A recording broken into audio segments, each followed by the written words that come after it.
Cadeluna, il nome è importante perché Cadeluna è l'abbreviazione un po' quasi dialettale di Marcà de Montebelluna. Il nome originario era Marcà e poi dicendolo in dialetto in qualche maniera la gente diceva andiamo al Marcà de Montebelluna, Cadeluna e pian pianino sono tolte le parti in più ed è rimasto questo marchio molto moderno ma anche molto caldo e che ci è piaciuto subito, insomma, perché chiaramente davanti a un parco così la luna, la romanticità ha il suo valore. Sì, l'apertura è importantissima, oggi finalmente l'inaugurazione del locale. La vera apertura avverrà poi mercoledì di questa settimana, dalle 8 di mattina fino alle 6 di sera, con servizio colazioni e il pranzo. È una cosa molto attesa sia dalla città di Montebelluna che da tutti i nostri partner, perché questo qui è un progetto, non è solo un locale, che in qualche maniera valorizza tutta la parte del territorio di Treviso, per cui tutti i più importanti fornitori e produttori sia agricoli che alimentari, che vinicoli, che birrifici, chiaramente oggi hanno la presentazione dei loro prodotti e tutti i trevisani e anche quelli che verranno dall'esterno potranno degustare le cose più buone che abbiamo nel territorio. Allora, in tutti i parchi europei vi sono luoghi che servono per la vita collettiva e quindi ristoranti piuttosto che bar, spazi che consentano alla gente di ritrovarsi in un contesto che è diverso da quello strettamente urbano perché immerso nel verde.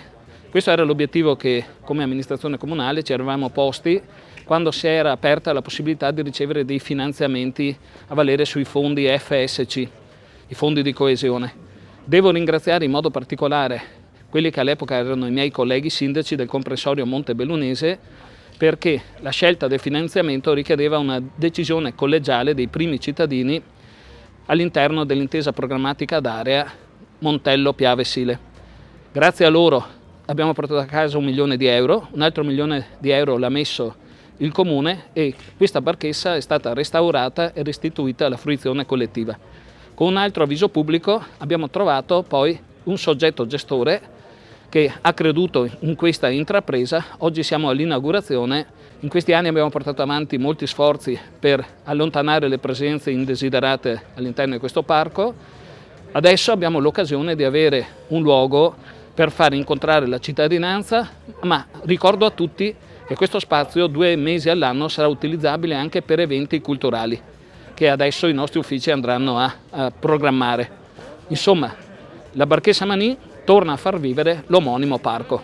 Sì, emozione ma anche una grande gioia proprio perché si apre per i cittadini una possibilità enorme qui con un locale che dà sul parco per cui si potrà prestare a tante manifestazioni, soprattutto anche durante l'estate, che coinvolgeranno appunto famiglie, bambini e tante persone di Montebelluna che sfortunatamente fino ad ora a Montebelluna non hanno mai trovato un posto dove poter cenare in tranquillità la sera, perché sostanzialmente il centro di Montebelluna ha pochissimi ristoranti, pochissimi posti dove ci si possa appunto ritrovare. Sì, è un giorno importante, molto emozionante, è il giorno in cui si corona tutto il lavoro che abbiamo fatto in questi mesi e riusciamo a vedere finalmente i frutti e soprattutto farli vedere un po' a tutti quanti, insomma. E questo locale è stato pensato per soddisfare un po' le esigenze a 360 gradi, un locale polifunzionale.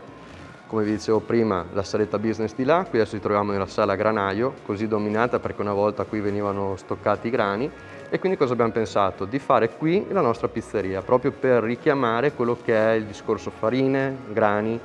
Sì, una struttura, come vi dicevo, pensata a 360 gradi e infatti abbiamo creato anche un'area bambini per gli ospiti più piccoli, in modo che le famiglie possano venire a mangiare da noi tranquillamente e lasciare ai bimbi un attimo di svago. Una barchessa così importante in centro a Montebelluna doveva essere valorizzata, quindi abbiamo utilizzato dei materiali tutto italiano, tra l'altro non ci sono cose da altri paesi, tutto italiano, abbiamo fatto lavorare la gente proprio del territorio e prodotti di alto livello perché il territorio ha delle aziende che producono prodotti di alto livello, per cui era giusto dar spazio anche alla gente che lavora tutti i giorni come noi.